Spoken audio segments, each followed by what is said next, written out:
So this is a mattocks. Let's turn it into an adze. It does really well.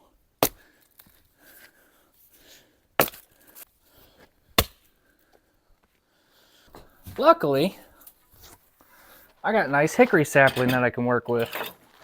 I want to measure it up. We want to go about 36 probably. I can always cut down the handle if I don't like it. You want mostly sapwood so it can take the shock and the vibration.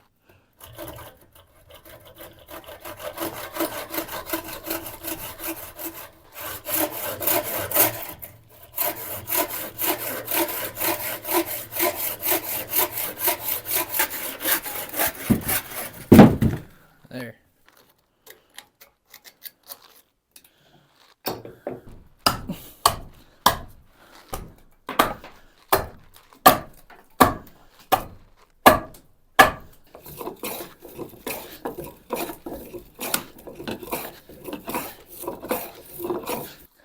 So if this is going to be the front, just want to sketch out little come-in points there. And then I'm just going to freehand the handle.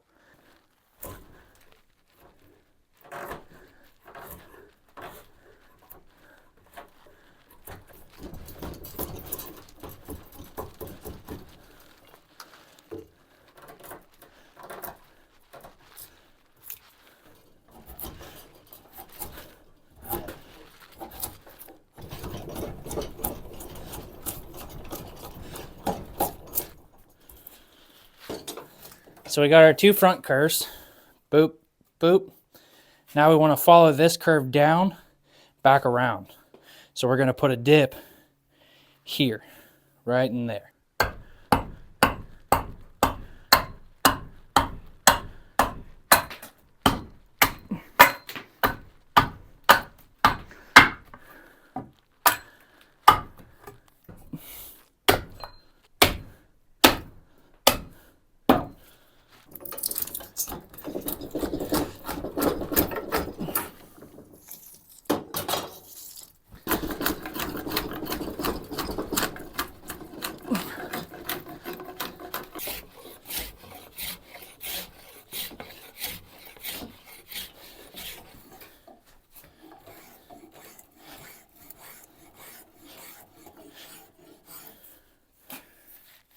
That's nice right there.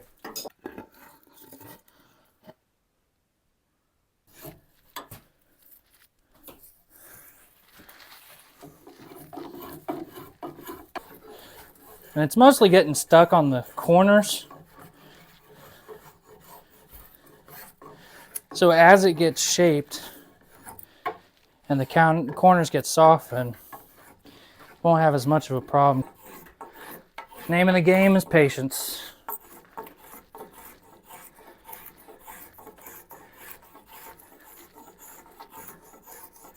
Name of the game with hand tools in general is patience.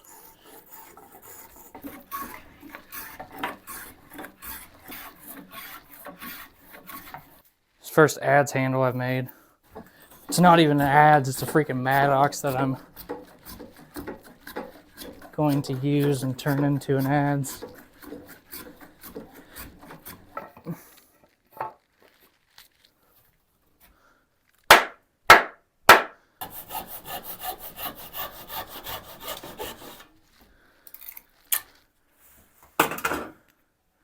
Pretty nice oak wedge.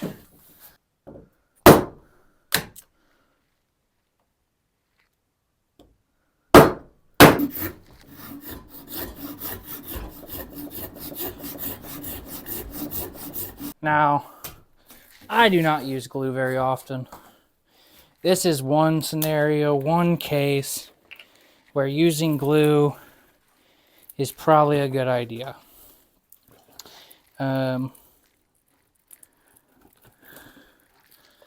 That glue is probably bad.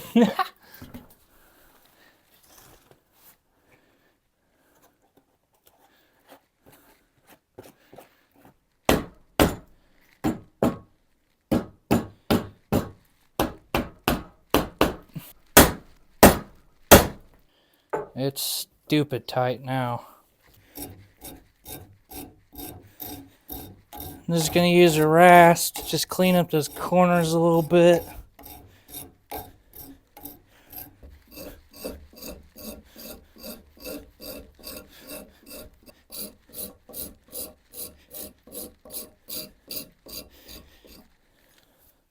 That looks a little better.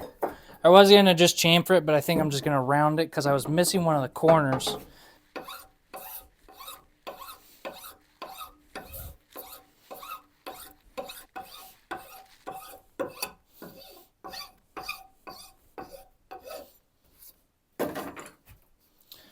That's good enough for me. Now the tool's going to do its job as long as I sharpen it correctly. And I usually like starting with a file.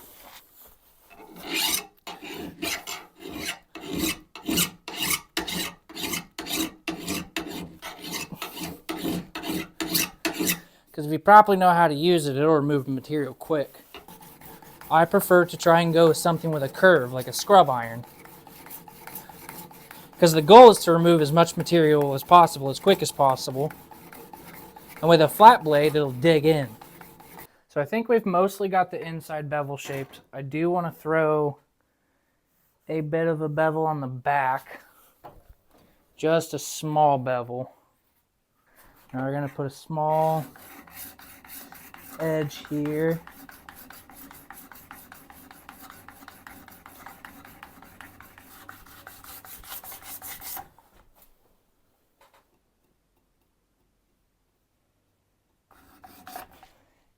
Ooh, yeah, it's getting sharp already.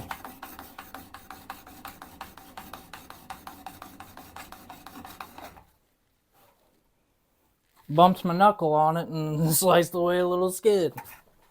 If I start at 2, I go 3, 4, 6,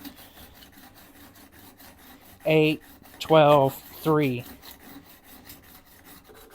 You shouldn't have any glint of light off of the edge of your tool. If there is, it's not a zero radius. It's not sharp enough. And the only thing that matters with the handle is that it needs to be comfortable and fit well in your hand specifically. Doesn't matter if anybody else's hand fits it, it's your tool. Sharpening is probably one of the most important skills you could develop as a woodworker. Even if you're a power tool woodworker, you're probably still going to have some chisels and maybe a hand plane. I don't have a super high grit of stones, and that's because I use a strop with different stropping compounds. Make sure you wipe away any excess oil.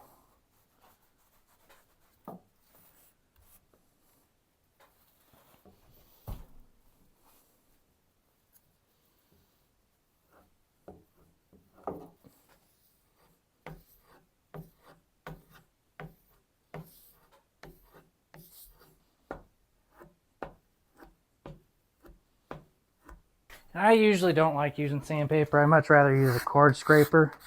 It just gives a cleaner finish, better feel.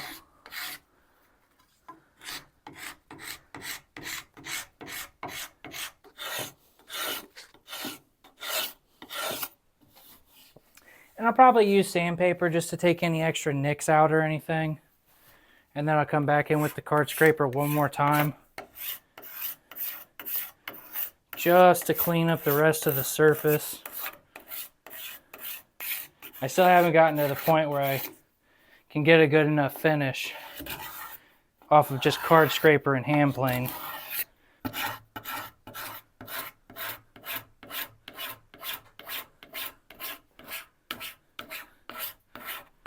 I am going to put some linseed oil on it just to seal it. And I'm going to call it a day on this one. It ain't the prettiest tool in the shed. Damn, that hickory looks good. I don't ever get my tools perfect. I just prefer them to be functional. They're going to get beat up, they're going to get abused, they're going to get used. So in the end of the day, why would I make my tools perfect? And we'll put some linseed oil on the metal too, just to help protect it.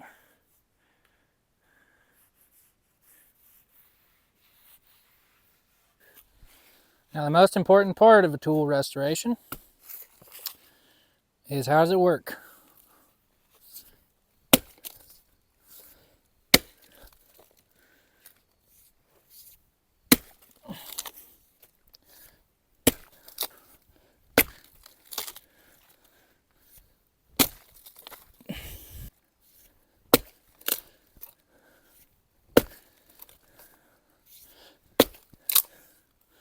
Yeah, this thing works really well.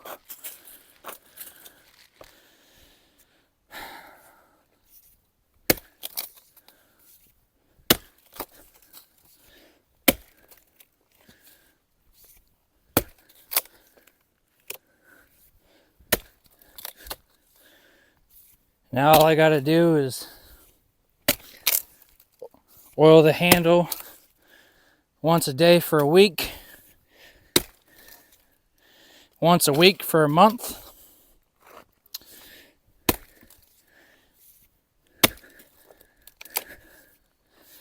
and then once a month for a year, and then once a year.